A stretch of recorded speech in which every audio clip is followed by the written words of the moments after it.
There we go. Okay. So we are coming together today to talk about distance healing, which normally gets talked about as something that you can only do from Reiki 2, but that's not true. And I've left this one open for Reiki 1 and above, and we're not going to be working with the symbols, although I did get at least one question about a symbol. So we'll like make reference to it, but we're not going to be going into the details of it. The next one that I'm doing, which is on the something of October, I can't remember when it is, but it's probably the first Monday or second Monday of October. That's going to be about Honsha specifically, which is the symbol that we use for this. So that's going to be for Reiki 2 and above.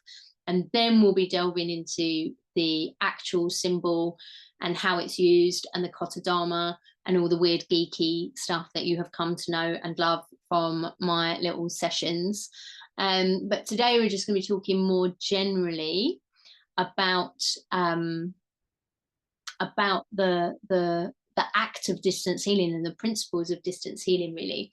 And it's a bit of a different setup than what it has been in previous sessions, because normally what I do is I get really excited about something and then I go down a geeky little rabbit hole about that thing, and then I come back here and I try and make you guys be as excited about the geeky thing that I am excited about.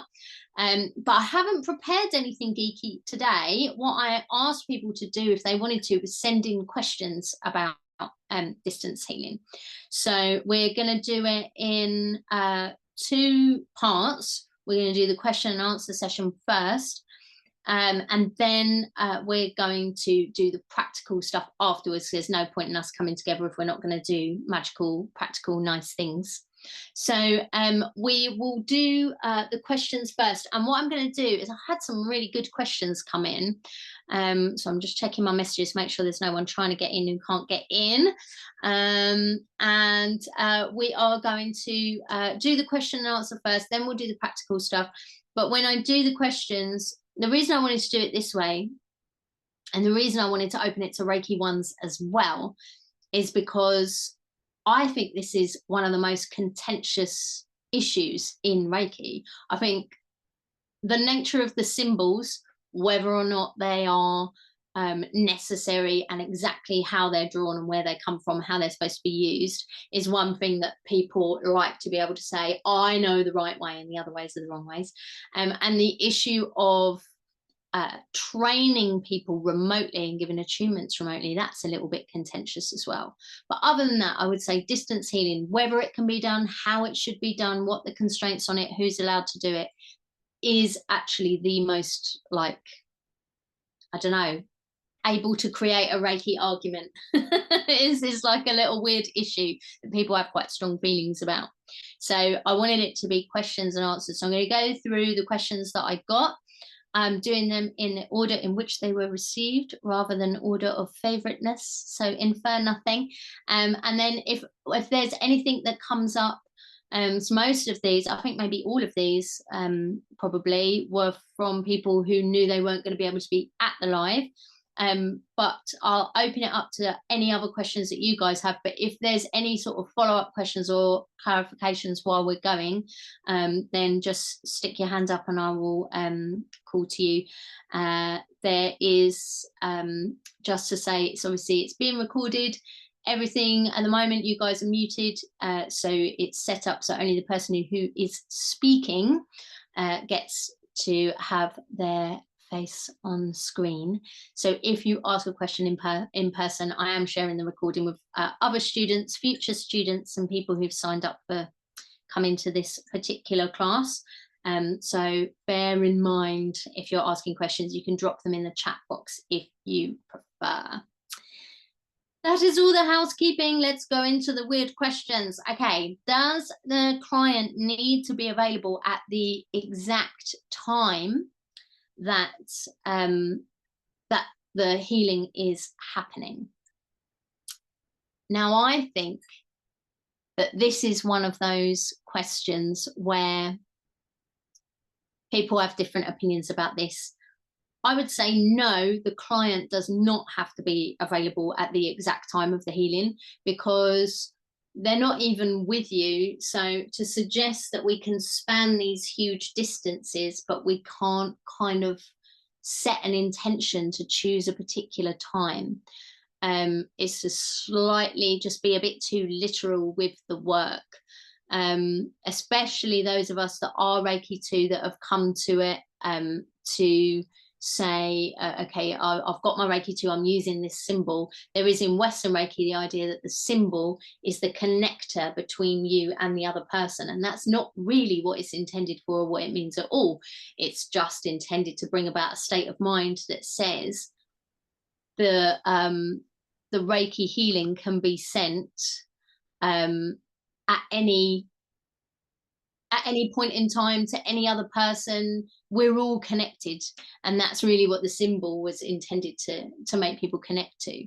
So we can send it and set an intention that either it's going to be picked up at a specific time with a trigger. Perhaps you can say that the person can say, okay, now I've set up my space and I'm ready to receive my healing. So you can do it that way, or you can do it in a more sort of general way, which I sometimes do, which is to say this person will receive it at the time that is in accordance with their highest good, at the perfect time for them to receive it. So sometimes you'll do a healing and then the person will go to sleep, and that's when they'll get it. And that means that they won't necessarily be aware of it. It's particularly good if you want to store up a lot of healing. Some of you guys, at least one of you that are on the live, did the Reiki re-empowerment thing at the beginning of the year. And we all did a thing together where we all set up in a particular way. We all did distance healing for everybody in the group. And then at a certain point, we all went in and received that healing. So you can set it up for the exact time to be determined by the person who's on the receiving end.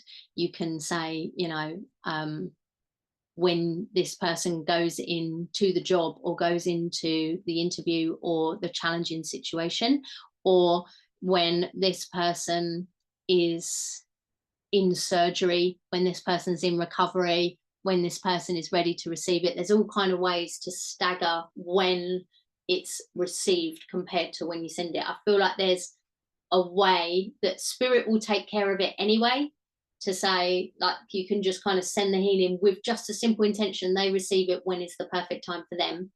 That will usually be enough, and sometimes I just do it that way. But you can set up in your mind and in agreement with the other person, I'm setting it up like this, and to receive it, all you need to do is ask, and you go in and you pick up your crystal, or you say this word or whatever. You can set it up that way. So it doesn't have to be available at the exact time.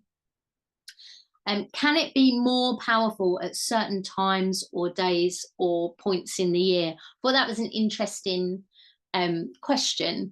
I think there are times of the year that lend additional energy to any energy work that we're doing. So some people like to do healing work at particular festivals like Imbolc or Samhain or Beltane, when the veils are considered to be thinner between the material world and the spirit world.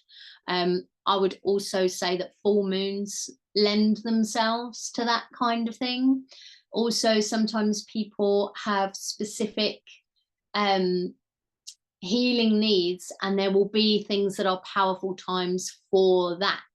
So even taking it down to like really basic stuff, like if you're doing, so with magical symbolism, for example, if you are doing some work to reduce the influence of something in someone's life, you might want to set it up starting as the moon is starting to wane, and then do it and keep going each day, a little bit of healing until the moon comes back to being dark. And there can be something powerful about doing things like that. Or if it's healing for a romantic situation, do it on a Friday, it's Venus's or Freya's day, you know, that sort of stuff. I think it's all got nice little bits of extra energy. But generally speaking, I would say it is more powerful when you are in a more powerful position to do the healing, and that will be dependent on you, how you're feeling, how much time you have, and it will be more powerful when the person who's receiving it is more ready and receptive to receive it. So those timings are more important than certain times or days or seasons. Does it work better if the person knows it is happening? That is an excellent question, because sometimes, I think generally speaking, yes, because it is a collaborative art doing healing. We are not gods going in and just like, you know, imposing our energetic will on another person.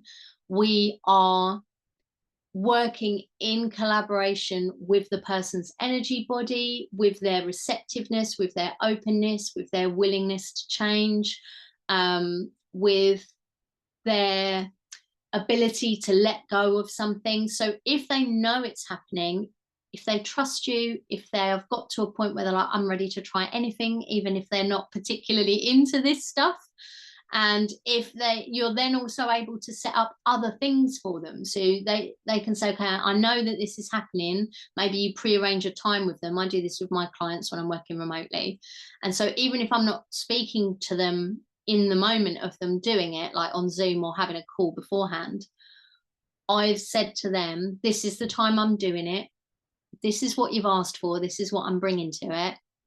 And then they lay down, make themselves comfortable, and they also hold the intention. I think a shared intention is more powerful. But sometimes we have to work without them knowing. What if you know someone who would definitely want to receive it, you definitely want to send it, but they are in a coma? Or what about when you work with animals, even remotely or no, they don't necessarily, other than we just said that they're very wise and they know everything, but you know, it hasn't been explained in that way. I think we can do really powerful healing work even if the other person doesn't know it's happening. And one example I would give of that is, this has happened, that I've been on the receiving end and that I've suddenly felt a need to do it for someone. And I would say we really do that only for people that we know, and we know that it's not intrusive, like if we've already got background and we've already got connection with them. And they've come to me afterwards and said, oh my God, this thing was happening, and then I just really felt this energy come in. Or like you'll go to them and say, oh, I sent healing earlier, and they'll be able to go, oh, I felt like this, I felt like that. And so it can work very powerfully even if they don't know. But generally speaking, if you can have the conversation and set it up so that they're an active person in the process and they've got agency, I think that's generally better. Someone has asked, what if I get the symbol wrong? As I said at the beginning, we're going to do Honshu and for Reiki 2 only, so I won't go into the details of the symbol. But I will say there are 2 main versions, I think, or maybe I've seen 3 versions of this symbol, and none of those people that were using different symbols were unable to have a healing experience. You know what I mean? The symbol is a tool for us to focus, and we're calling something in. I think all things, like with all things, it's better to do it right, and the research has been done now. You know, it's not, you know, the early 90s when we didn't know that there were even people in Japan still doing it. You know, people have gone in and studied the history of it, so we do know what the correct symbol is now. You may as well use that one if you're going to use it. But actually, I find that, especially, it's quite a long, for those of you that are Reiki 2 and above, it's quite a long, complicated symbol. It's not like the other ones. So I tend to find that I start, like, my beginning bit of Honshu then is brilliant. And really, I think at the end, I'm just sort of doing this because I'm already in the zone. So it doesn't have to be perfect. This isn't calligraphy. But if it does bother you and cause you to feel like you're not doing it as well, then I would say have a copy of the symbol in front of you. And when I first started doing it, I used to have a little box that I would put people's names into, instead of, you know, some people have a Reiki book where they would write people's names. I used to have a little box and I'd write the names on bits of paper and put them in. and it was like a rectangular shape, so it lent itself to the symbol, and the box was purple, and I drew the symbol on it in gold, so it was all very pretty. And then what I would do was trace along the top of the box, and just sort of build that sort of memory of doing it, but I didn't have to think about it. I was just tracing something that's already there. So if it gets in the way for you to be worried about the symbol, either bin the symbol off as your way of connecting, or have a physical copy of it there.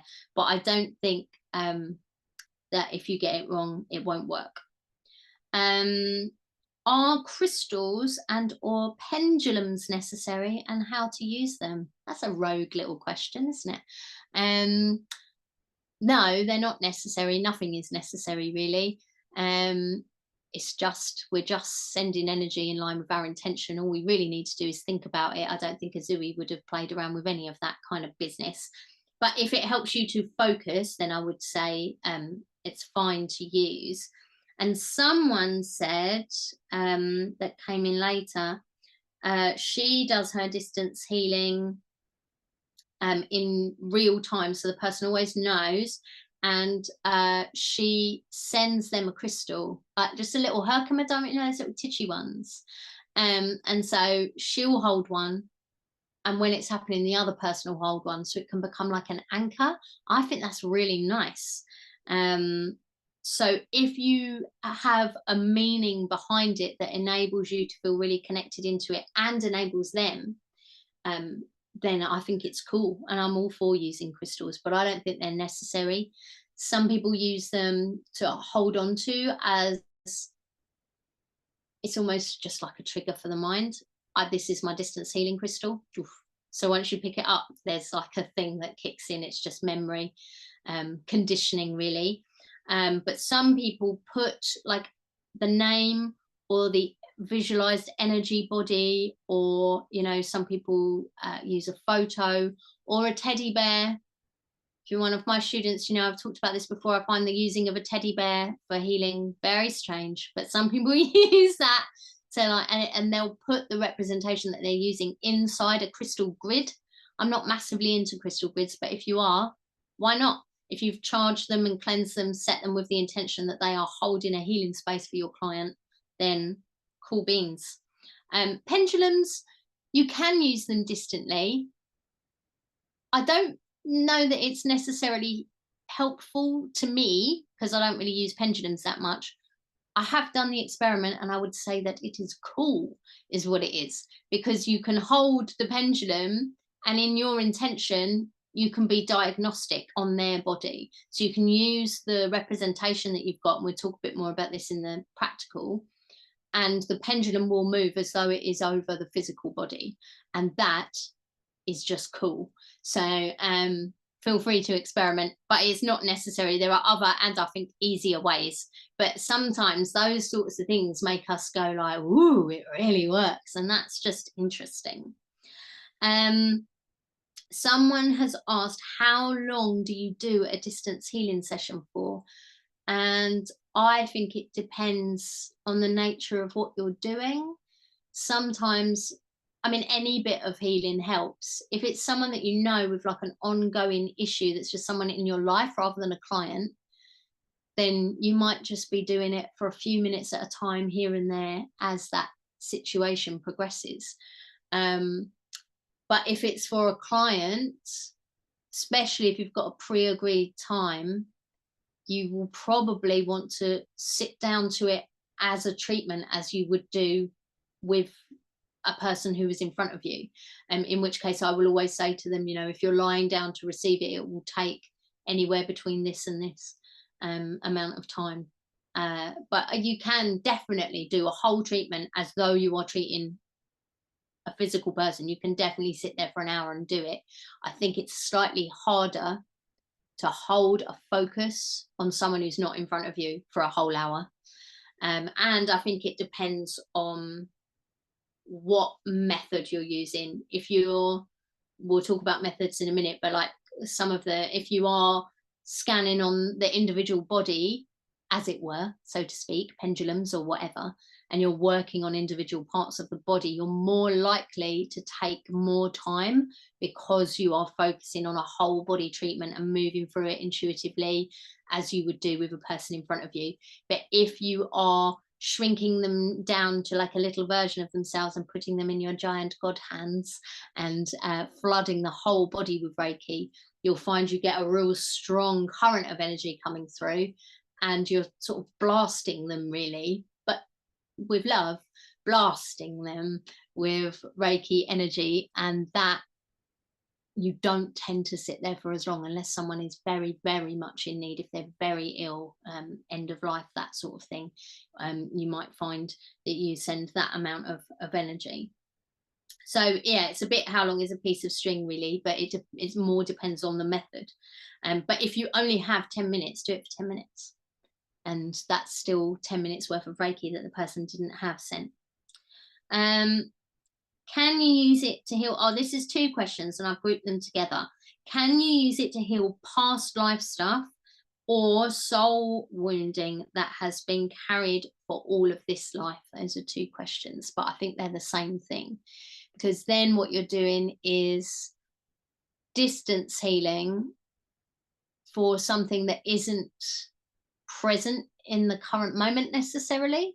And it's also something I assumed when I read this, that because people were saying they were talking about the wounds that they themselves had, and could it be used on that? So I interpreted these questions, maybe wrongly now I think about it, as using distance healing practices to do self-healing, which any of you that did the Reiki re-empowerment course know I do think is a real thing, and it definitely works. Sending healing to your past self or to a past version of the other person, that is definitely a thing. It definitely works. I've done loads of experimenting with that. So you can effectively set up a distance healing and send the energy for yourself and know that it's going back to your past self. Past lives, that's personal, whether or not you believe in that stuff. I'm pretty sure I do. Depends on the day. But I do think, you know, if there are things that we have carried with us, maybe it's past life, maybe it's like pre-verbal or inherited trauma or stuff like that that we don't necessarily know where it comes from. That's not really part of Reiki. That's just like part of your personal philosophy. Whatever it is, Reiki follows our intention. So we don't need to know the moment of the root cause of that in order for the healing to find that. So we can say, I am doing healing for this person, or I am sending healing for myself or my ancestral line or my past self or whatever. I'm sending this healing to clear this particular thing, or to resolve this particular thing, or to go to the moment when this happened so that I can provide healing so it doesn't take such root. Healing follows our intention, so it will go to your past self or the ancestor that handed that pattern down to you. Or you can say simply, this is in your intention as you set up for that healing for that person or your past self. I know that there are health problems or life problems that are linked into this soul wound, because these questions came to me saying, oh, I've got this past life thing that I'm working on, or I have this soul wound that I know I'm carrying, that the healing isn't shifting. To verbalize that as part of the healing will be enough to say, actually, I would like to send this Reiki to the root of this problem. I would like to send Reiki, always for the highest good. We're not, you know, overstepping those basics in the Reiki healing. For the highest good of this person, I know that this person wants to resolve this long-standing or past life issue that is at a soul level, and that is what I'm calling the healing in for. May it go to the exact right time, the exact right part of the body, go as deep as it needs to go. This is soul healing, and you can ask for that to come in.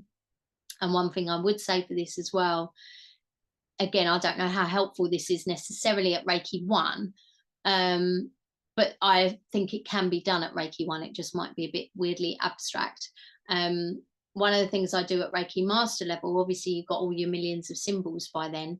And one of the things I teach at Reiki master level is to work with like a scale, some kind of symbol of a scale, where you would say use it like an equalizer desk, or just a scale that you move along.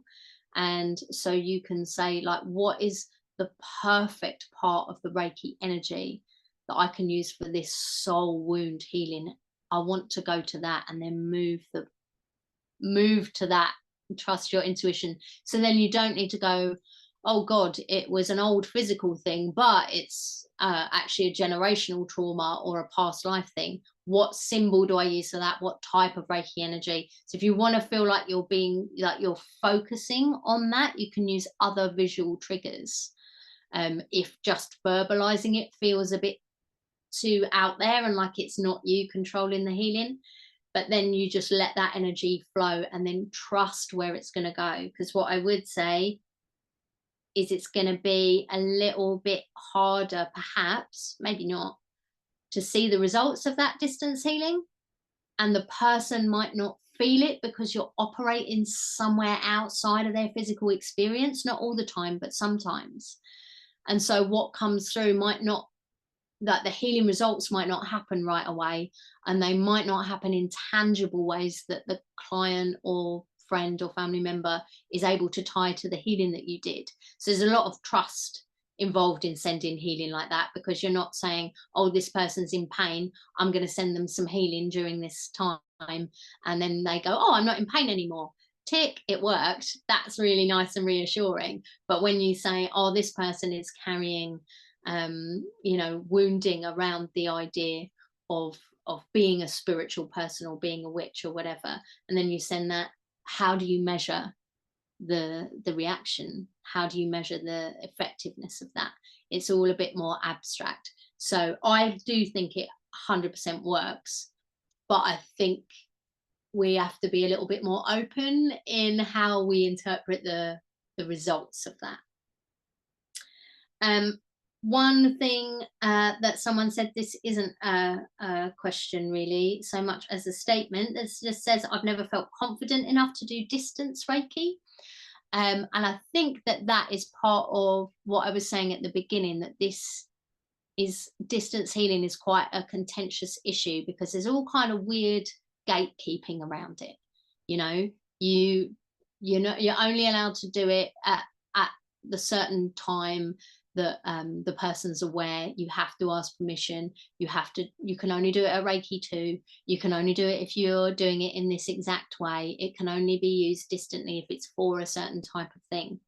And I think that can sort of knock the confidence of it, perhaps more than, I think everybody, when you do your Reiki 1 and like you talk through it all and you have all your nice energy exercises and you go, oh yeah, that feels great, oh that's working, and everybody's already like freaked themselves out by what they've been able to perceive or what they've felt, and then we go, right, now it's time to do the full treatment session. Without fail, over half the class at least, if not everybody, will go, what?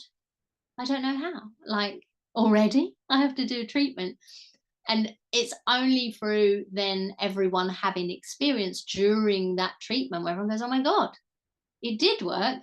And that's the same with distance healing. Like, there's so many questions about whether it's possible and whether we're allowed to do it and whether we're able to have that effect from distance, that we kind of put those things in our way and then we don't feel confident about it. So I would say the only answer to that is to practice, which is a bit of a boring answer.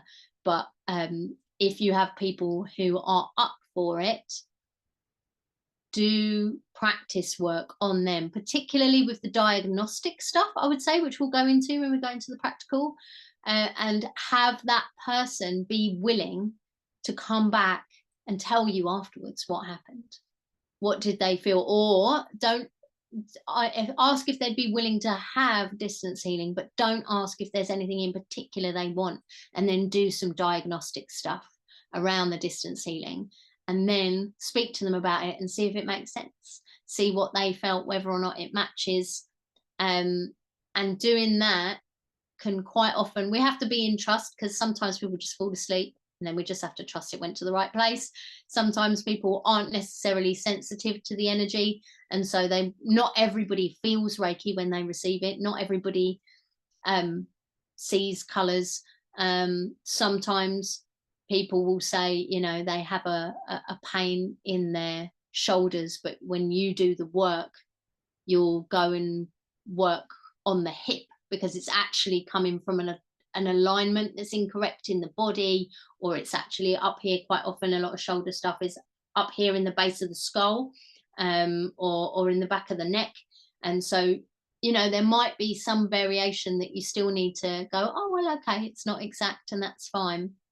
But the more you do it, you will start to see this diagnostic stuff does work. And so if you keep practicing on people, then you can't fail to see some of those crossover things and those results. And that comes through being brave and sharing what you've seen with the people that you're working on, and having friends or family members who are willing to be game and have a go, so that you can practice. And you can also practice the distance healing, set it up for yourself to receive when you get into bed that night, and then when you lie down you'll be aware, because as a Reiki person you'll see the colors or the lights, or you'll feel it in your body, or you'll just sunk straight out and have the most amazing night's sleep. And that stuff can also be reassuring to know that that's working. So practice is the only way. It is the only way, but also I like not to put too much pressure on the exact interpretation and results, because there's lots of different ways that it can play out. Do you need to have a sacred space set up specifically for distance healing? You don't, but it's nice.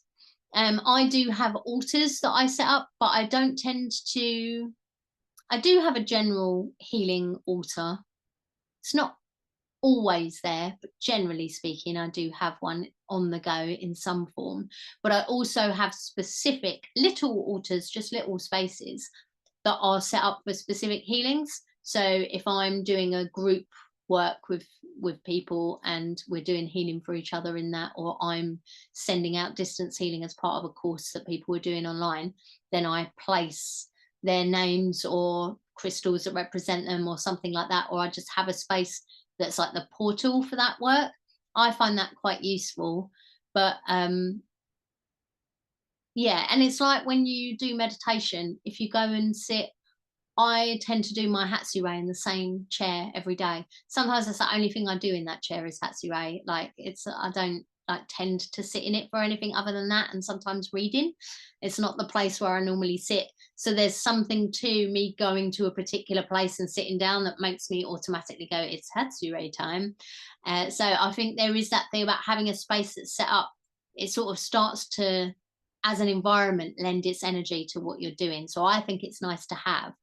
But I've done distance healing on the bus, on the tube, on a plane, you know, in other people's houses or hotel rooms. It works just as well. It's just you're not being assisted by your lovely shiny things. You can't always burn the incense you want to burn or light the candle. So I think it's really nice to put the nice music on and make it as easy as possible for yourself and as pleasant to focus, but not to get overly attached to needing those things, because they can work just at the drop of a hat just by you deciding to do it. Even if you're in a crappy travel lodge or something where you can't light a candle, it's fine. And the last question that I got, which I think is, and I got this a couple of times because this is the big point of contention more than any other in Reiki for distance healing, is do you need to get the permission of the other person? And there is so much debate around this I don't see it being settled anytime soon, because it's still the same conversations that I was hearing, 20 years ago are still the conversations that people are having around it now. Um, and some people just have a really hard line. If you haven't asked permission, then you cannot send healing, because you need to have permission. I think it's personal whether you draw your line there. It's not where I draw my line. And so I guess I'll just explain why. First thing I'll say is, if someone says no, or that they would say no because, I don't know, they're a fundamentalist Christian and they think that your Reiki stuff that you're doing is actually the devil, then mind your own business. Don't send healing to that person, because it is rude. Basically, it's you forcing your stuff on someone else who has actively told you no. So that's where I draw a line. Not everyone does. Some people say, oh, well, they're only saying that because they think that it's the devil, but actually it isn't the devil. I'm being a bit, well, actually, that is a thing that people think sometimes. So this is a real example. But, some people, or they don't believe and they've said no, they don't want to be open to that belief. I think people need to have some kind of agency. Actually saying no to something, I think counts for something. And I don't think we should be able to override that.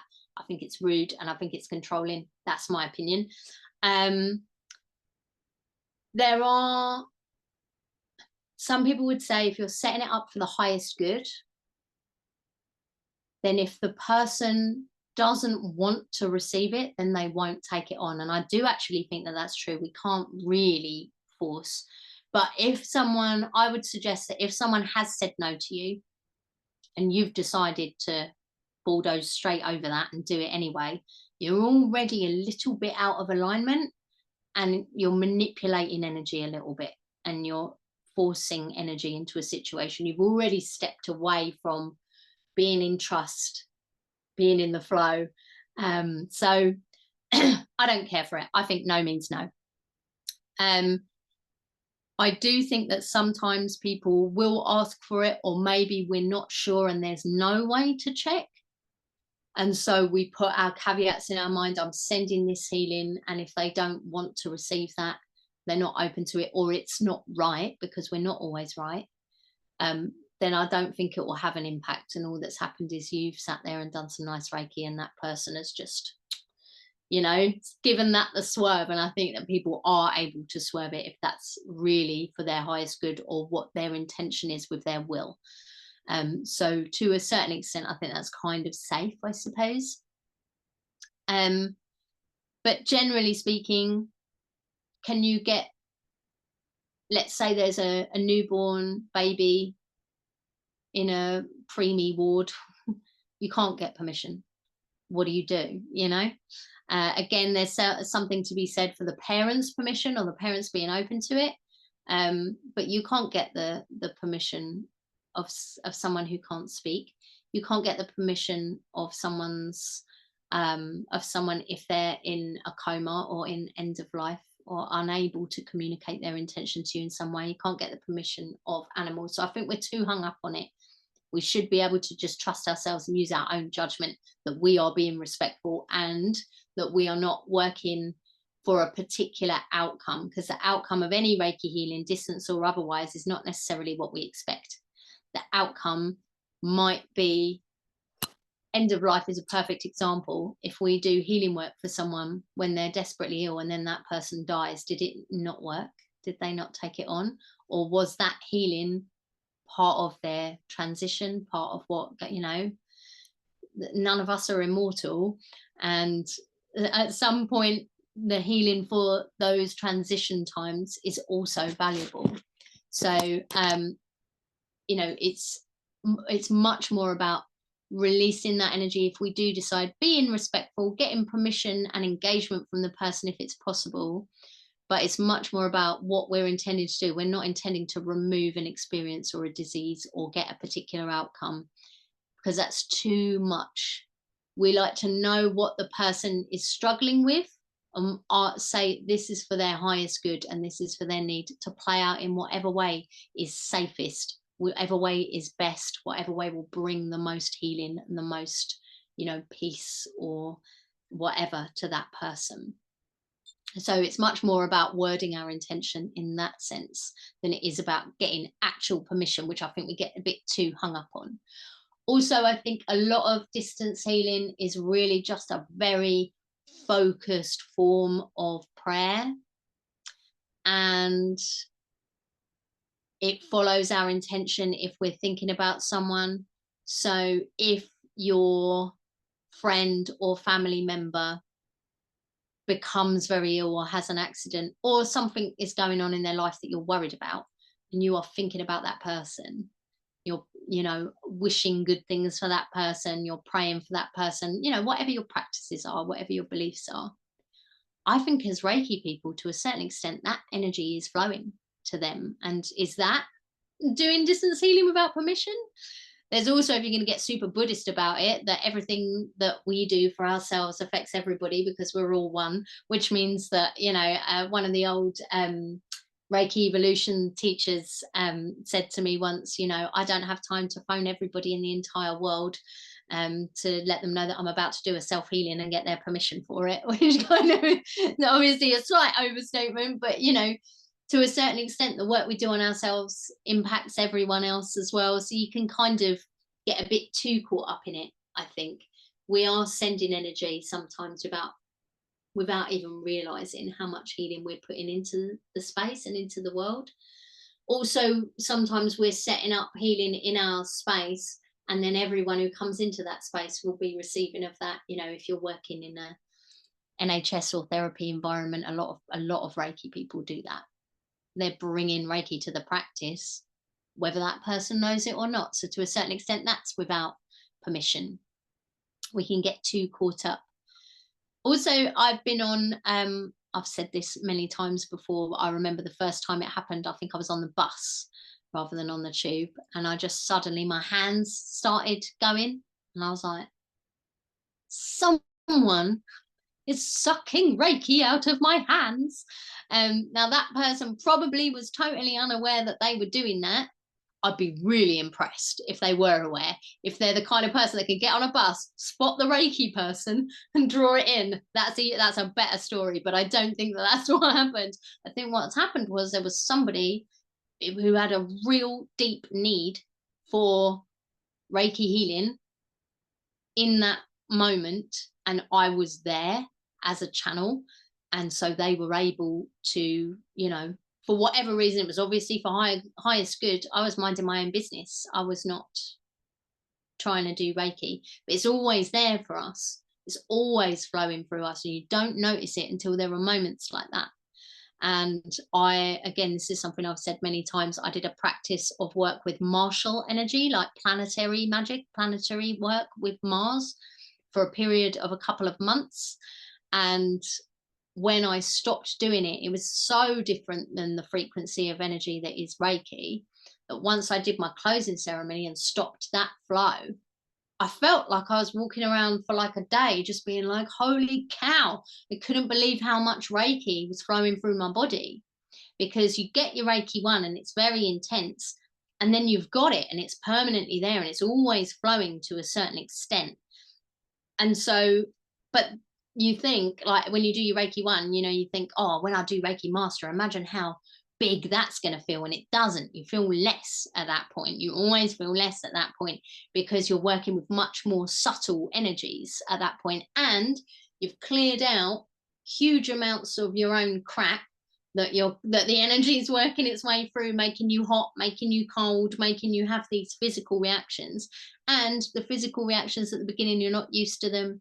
So you don't really feel them unless it's, useful for you to feel it, or you're actively doing something later on in the journey. It's all a lot more subtle, the feelings. So what I think actually happens is after Reiki 1, as you go through and, the years pass and you're doing your regular meditations and you're doing loads of healings and you're getting loads of empowerments or attunements, you're learning more, you're refining. What's actually happening is you're becoming a clearer and clearer and stronger channel, and that channel is always working to a certain extent. And we only notice it when we deliberately send Reiki, when we're in a session, or when we're doing a meditation.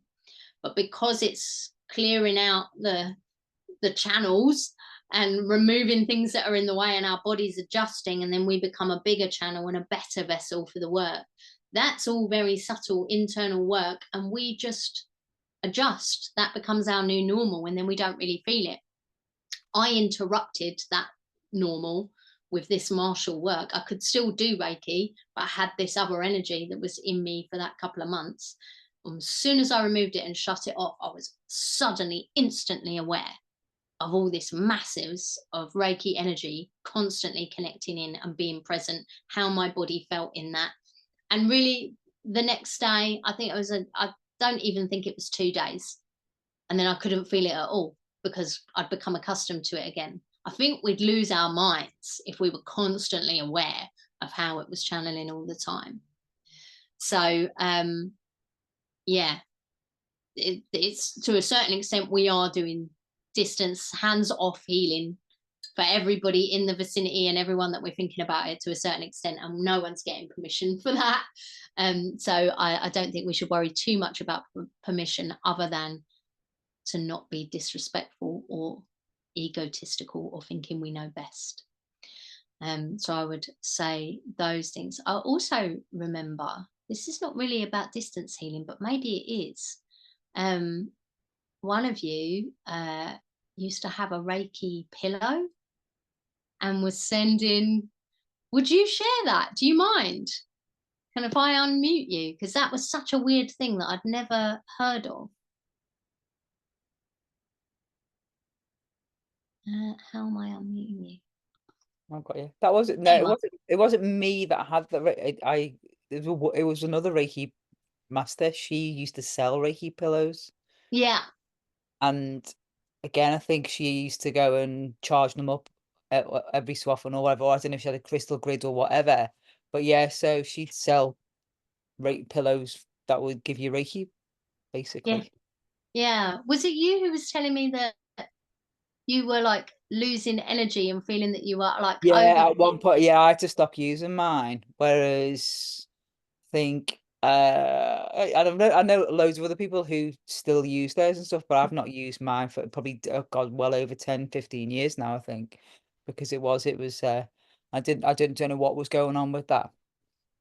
Yeah, it's funny, isn't it? I wonder, like, for you, it was activating a particular type of connection that wasn't that helpful, but for other people, they were receiving. But like maybe Initially it you was great. Yeah, initially it was great, but again, I just don't know whether it was just too much or it was all the time or because I was sleeping with it and all of that kind of stuff. And I have quite busy nights anyway, so busy nights is a term I understand.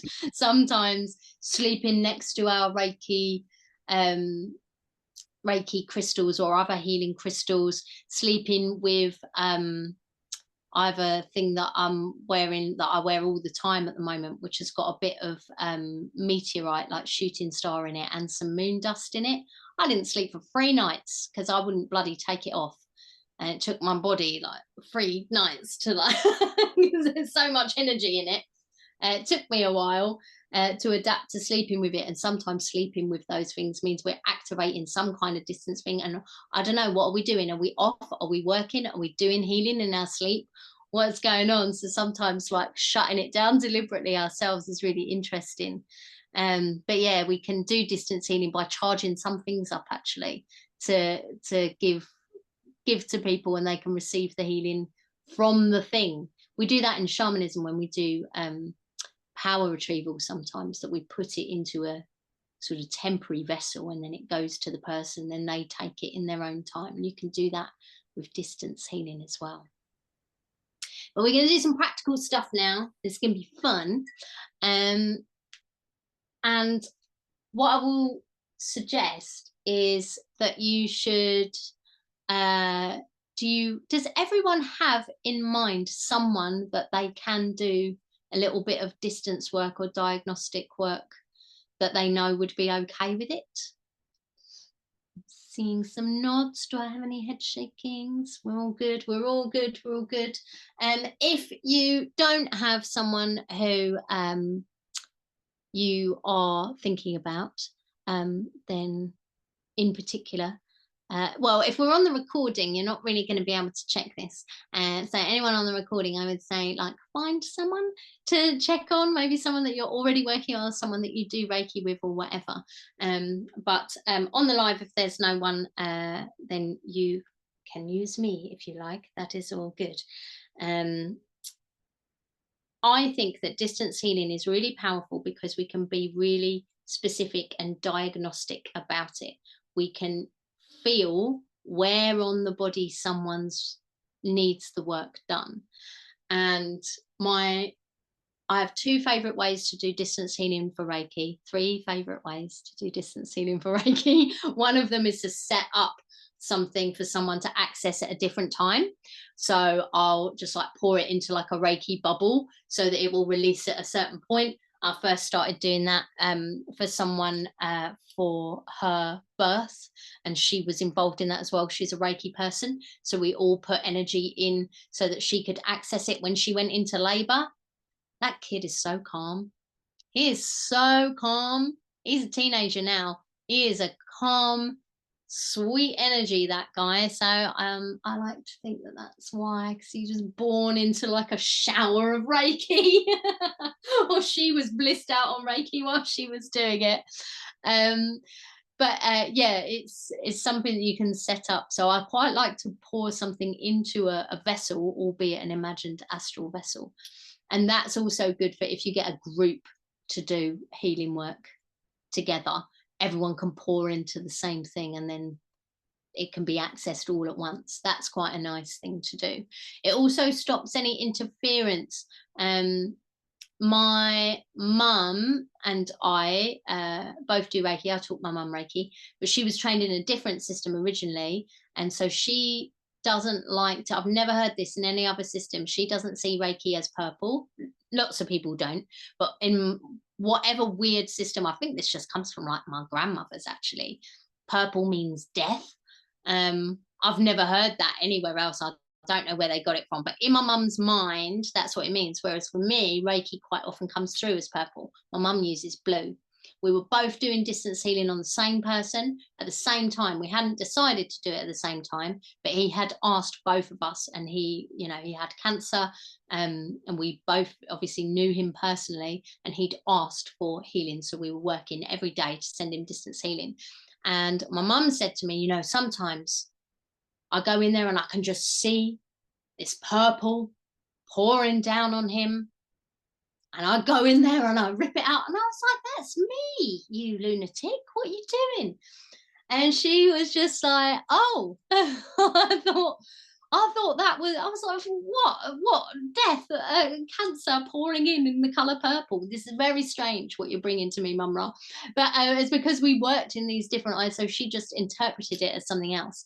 So if you, multiple of you working together on someone, it's quite nice to coordinate times, or coordinate, as me and my Mum Ra did, to not be doing it at the same time, so we didn't interfere with each other's work. Or to have this idea of a vessel that someone can then access all in one go later. That's quite nice to do.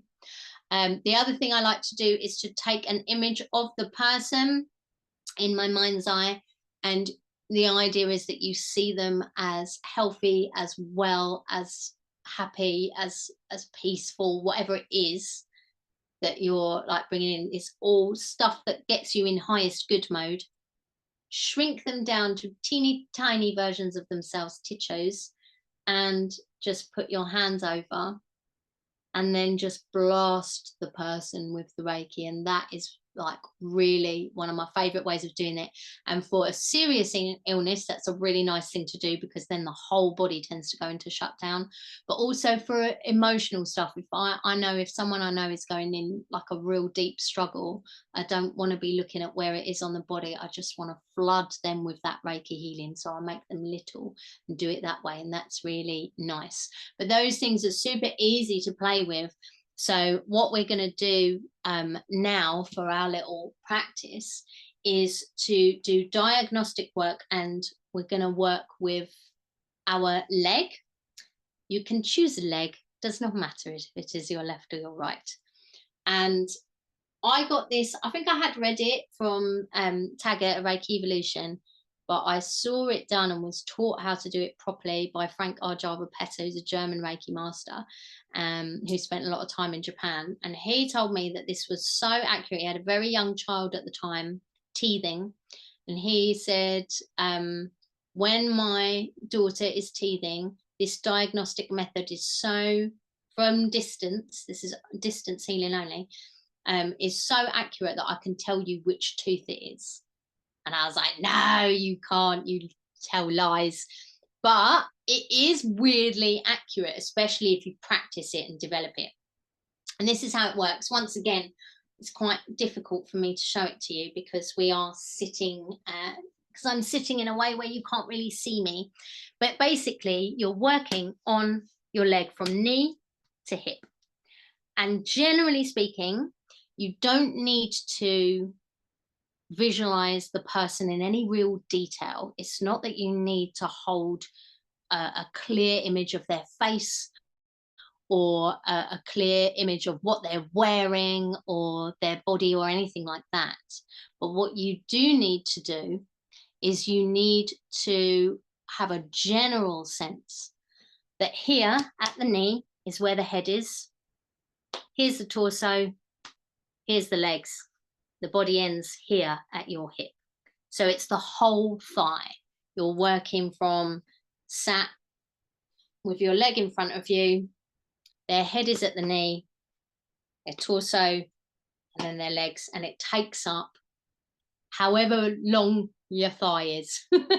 That's how long, that's how you just sort of scale them to your own body, to your own thigh.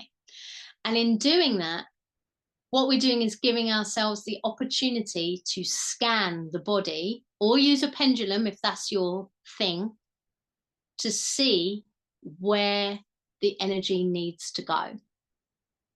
Now, you could say that I had just told you it's weird to use a teddy bear or a doll as a representation because that's what they're doing. They're scanning over the body of the teddy bear, having set the intention that the teddy bear or the doll represents the person. I think it's weird. I don't think this is weird. I do recognize on a level that it is weird. This is my leg. But for some reason, this is the one that works for me, and I find it really helpful. So what I'm going to ask you to do, you could even do this for yourself if you don't have someone else that you want to work on, is just visualize the person that you are, and we're going to send them a little bit of Reiki, and we are going to pay attention to roughly those dimensions. So here at the knee, that's where the head is. Torso, legs, feet will be at the bottom where you're starting to come into the hip. And set your intention that that is where the person is. And then what you're going to do is scan. So you need your foot, again, this is not really the best. And we want to be probably about that far away, just a little bit away from where your leg is to scan. So it's as though you were scanning over someone who was in front of you. You wouldn't get super, super close to the body because then you're feeling the heat of the body, you're catching on, you know, their clothes or whatever. But you don't want to be too far away because you can't read it. So we're going to be just a little bit above the leg, and we're going to scan around in the body to see where your attention is drawn. And your attention will be drawn in exactly the same way as if you were physically with them. So for me, I get prickling in my hands. That's my sign that that's where I need to be doing Reiki. And so you can focus on that area of the body. If you're into the symbols, you can draw a Honsha in over this leg if you want, but you don't have to. We are scanning around the head, scanning around the body. See where your hands start to prickle or feel hot or feel cold or whatever it is. What you're searching for is difference. What if you know the person has pain practically all over? That is an excellent question. I would say that sometimes if it really is a whole body issue, this might be a better method where you're blasting the whole body. But also, there isn't a lot of pain that originates from everywhere.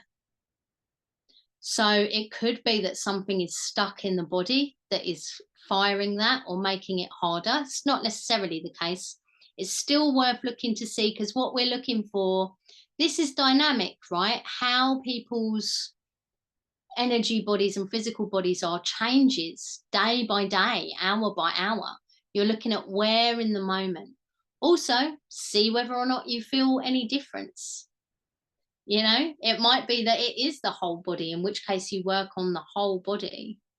But what if there is a bit where it's particularly locked in, or that a bit that's particularly causing emotional distress? You know what I mean? There could be other things. It's hard when we know a bit too much about the person's scenario, isn't it? Because we go in with our ideas. But give it a go. Pick a person that you can work on, or place yourself there and scan what is your body. Now, what's interesting about this is that we are scanning the body, and it's their body, it's not our leg. So you don't feel, once you start feeling that feeling in your hand of prickling or heat or cold, is the feeling of energy being drawn through your hand into the body of the person. It is not going into your leg, it is going into the person. It's such a weird thing. So you're saying arthritis and heart problems, so there is a lot of stuff there. Set your attention, the highest good. Where can I do the best good today for this person? Where can I be in service to the highest good for that person's healing now? And there will be a point on the body that will probably want to receive that. So choose a person, put a general intention that your thigh from the knee to the hip represents that person.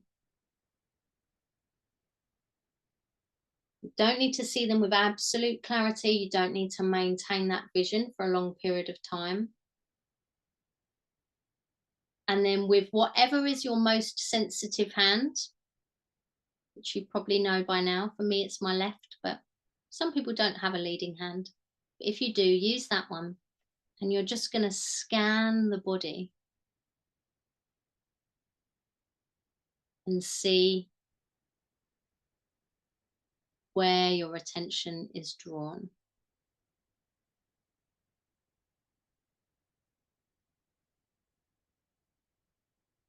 Notice if it's what you're expecting. Notice if it's not.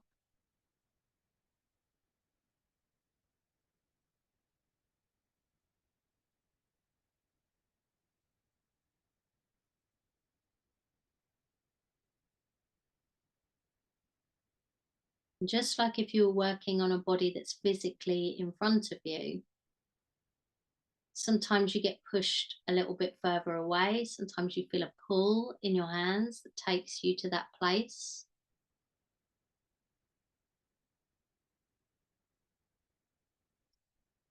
And we're working on a small scale model of that person.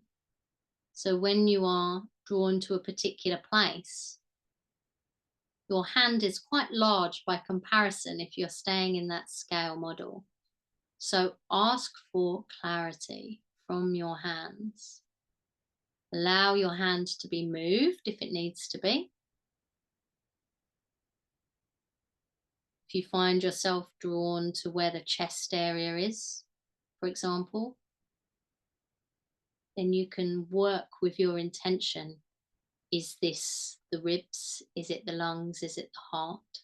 Do I need to be on the left or the right? Do I need to be on the front or the back of the body? You can flip these little guys over. Don't laugh at me, Lou, I can see you. But you can, this is a visualization. If you're working on the back, you can do that.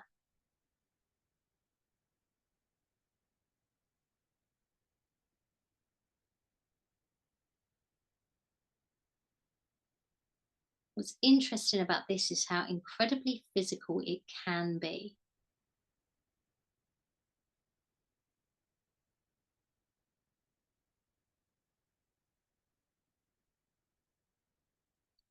Notice if your hand is being pushed in a particular direction. Notice if there is a change in temperature or sensation.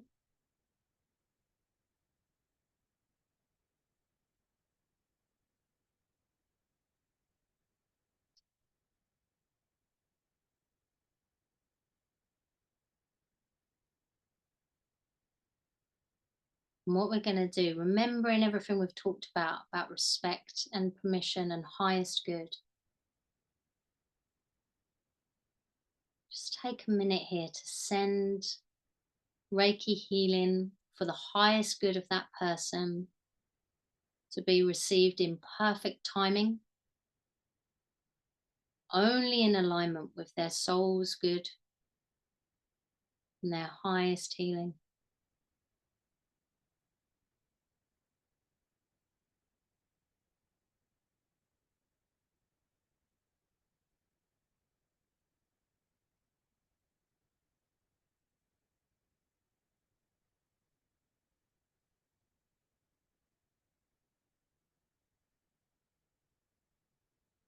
Just letting that Reiki flow. There's something with the scale or with the focus of it that just really allows that energy to flow so strongly through the hands. Again, it's sort of like when we make them very small, it's that blast of energy.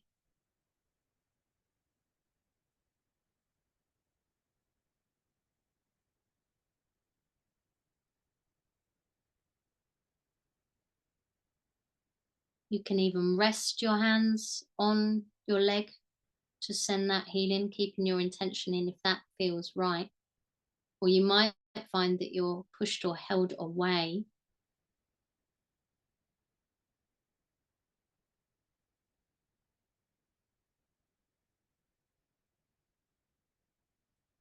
And if it feels right, it's in real time. So you might feel you want to stay where you are, but if it feels right, scan further around the body. Is there somewhere else that you want to work? And again, you can be very precise and diagnostic with this. So if you wanted to experiment, you could say, where do I need to work to use Shokugei or Earth Key? Where do I need to work for this specific healing goal? Where do I need to work for a mental or emotional healing or soul level healing? Soul wounds, past life, where on the body is that being stored? You can be very diagnostic.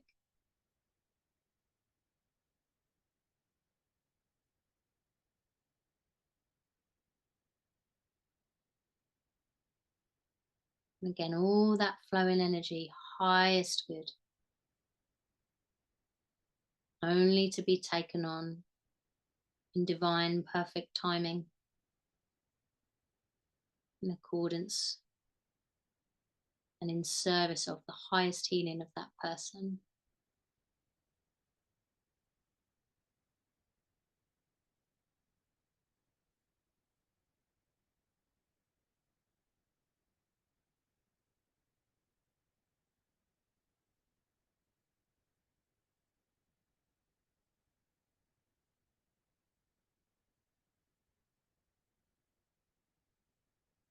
So you can keep going with that Reiki flow if you wish, or you can close it off whenever you're ready, which you'll just, as you would do, you know, seal off the energy body as you would if they were in front of you. But keep going with it if you like. It's very informal. Don't even need to do the big like connect to Reiki and all that stuff. It just comes. Can do all that. But for me, the person that I'm working on is someone who's always like, yeah, whenever, anytime, send me healing. And so it was in the area where I thought, sort of like around the sort of, I was expecting it to be sort of around the lungs.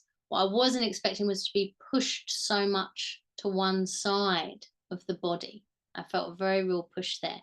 And in exploring the rest of the body, just not drawing anywhere near as much energy. So there's something very specific that I was being drawn to on that person. And crucially, I could feel energy being drawn very, very strongly, still can, being drawn very strongly through my hands, very strongly flowing out through my hand, but nothing coming into my leg, because that's not where it's going.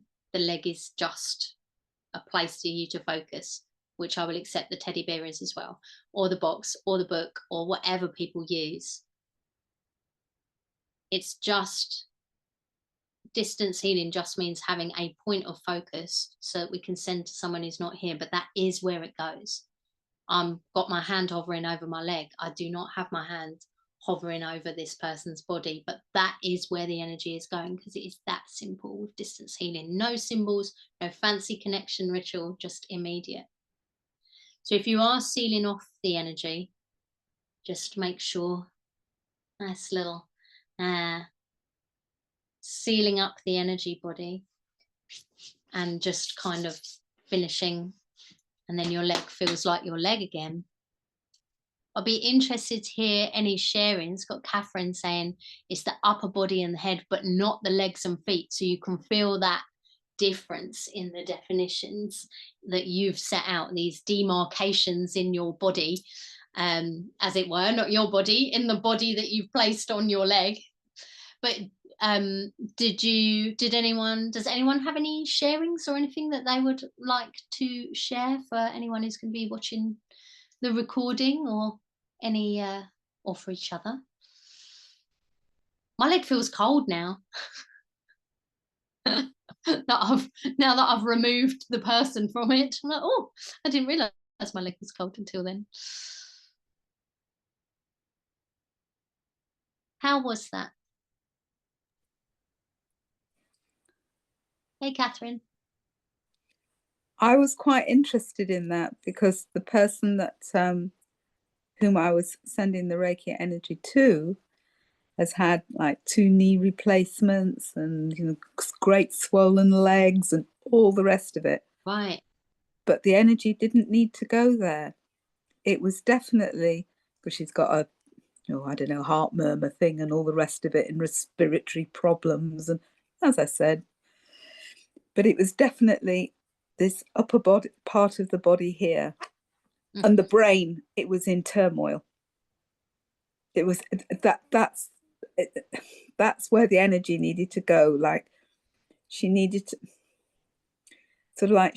calm the brain, not necessarily that anything will disappear, but just the link between, the constant worry and then all the rest of it. It was like you needed a tap to sort of turn it down and just calm down. Easier said than done for those that are in pain. Yes, definitely. But it's a different type of Reiki energy that we're accessing when we're working on mental and emotional turmoil than when we're working on the physical body. As you are a skillful Reiki master, you already know this. But just saying, for anybody who's even at like Reiki 1 level, who's just trying distance healing for the first time, it is different energy for that. So what was most needed in that moment, what is most needed by that person today, is that. So that's really interesting when it's not what you were expecting as well. It's a good thing, isn't it, to make us go, oh, actually, if I was going to make it up, I'd make it up based on the thing I could see if the person was in front of me. So that's really interesting. Thanks, Catherine. You're welcome.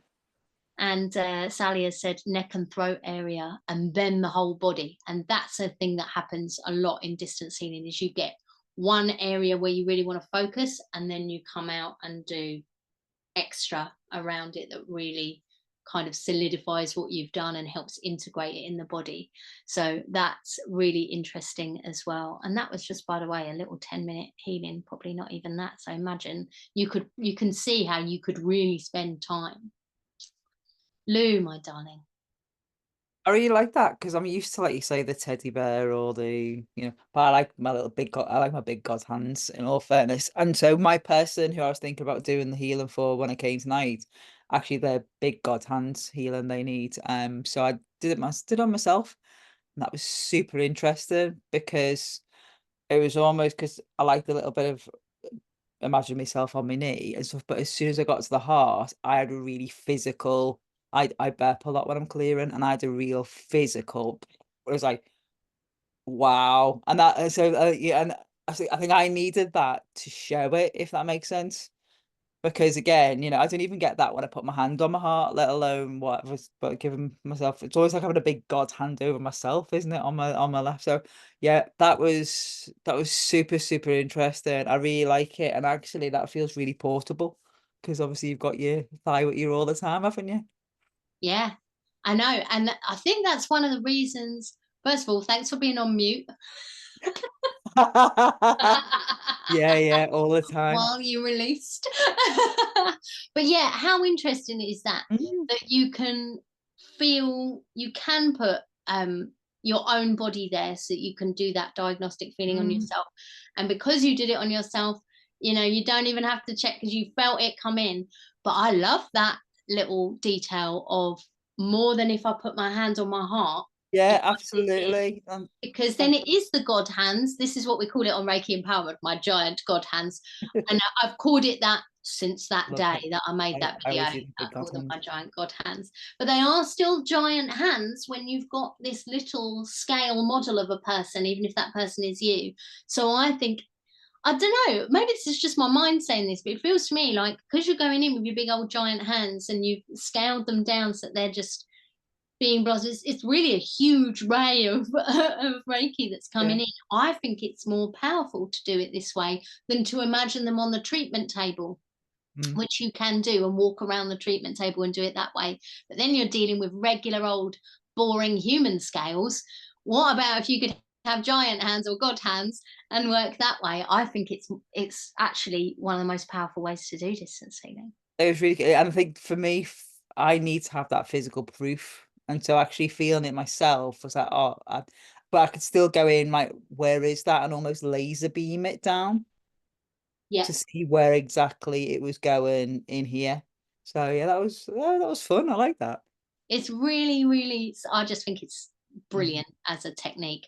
But you can, that laser thing, you're 100% right, because the scale of it is off and the thing that you're working is not human. So you go in, you go, okay, I'm over the chest, but that could be a rib, it could be a lung, it could be around the side of the body, it could be the back, it could be the heart, physical heart, it could be the heart center. So then you drill down into it in your mind with your intention, and then you can get that laser focus and make a person burp. Very fun.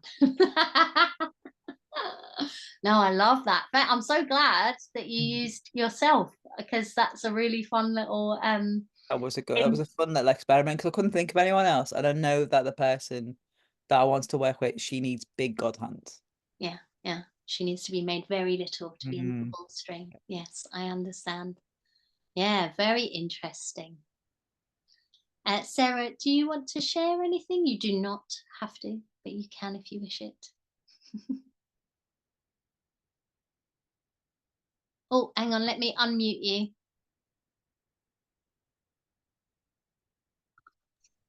There you There go. we are. Is that better? Yeah. Yeah, that's it. Yeah, I'm the same. I learnt on the teddy bear. So this was completely new to me. But I really liked it as well. Because I like imagining it on my leg rather than a teddy bear. And yeah, it just felt more connected, much more connected to me than using a teddy bear, if that makes sense. Yeah, Um, yeah, I use my dad, and my dad has got a lot of issues, bless him.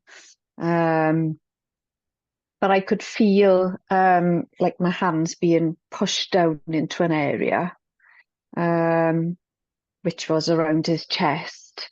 And I don't know, it's just my intuition. And I thought, I think it's grief with my dad. That's what he's got, lots of physical stuff going on, but I think it was the grief. I think his heart needed healing. That's what I picked up from it. Yeah.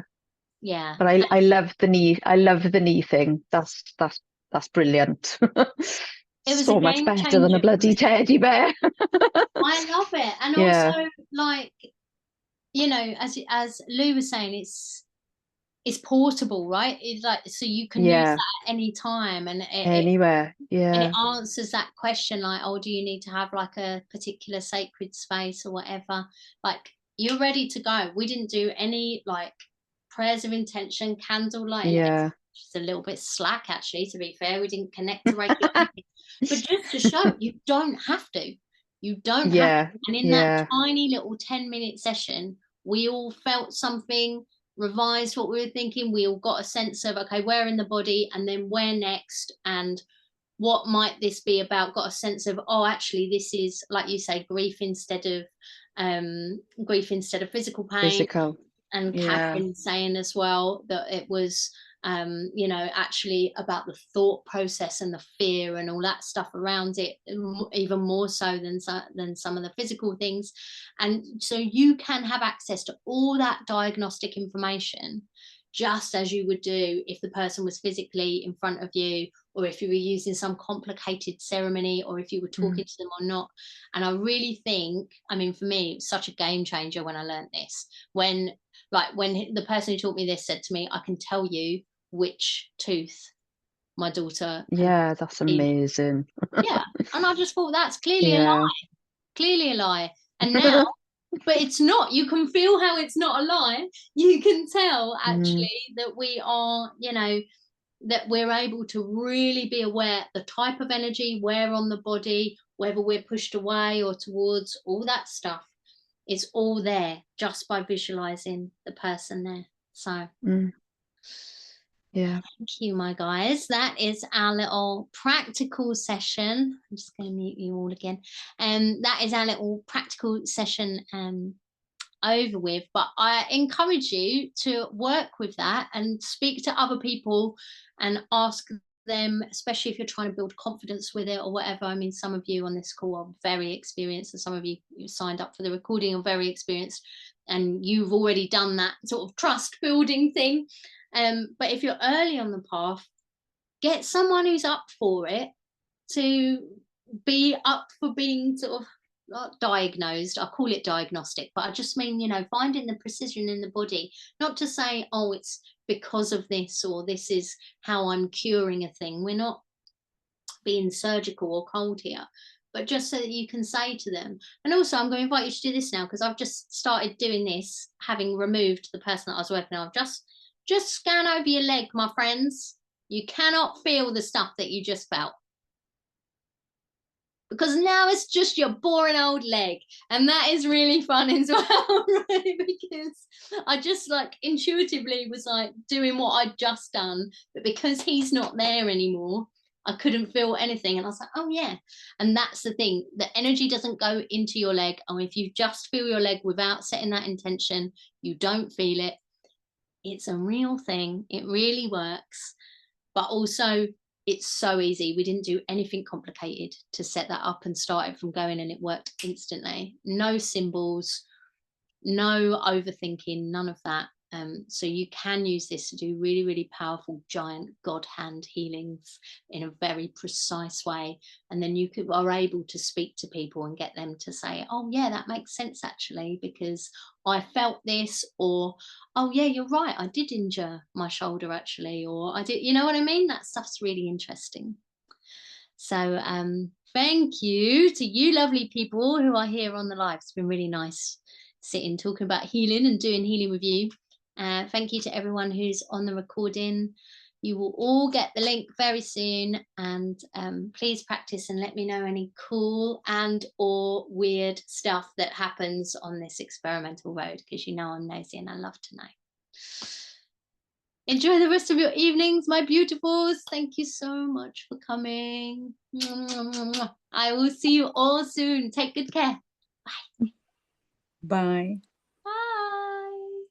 I need to tell you about something soon. I'm in for it.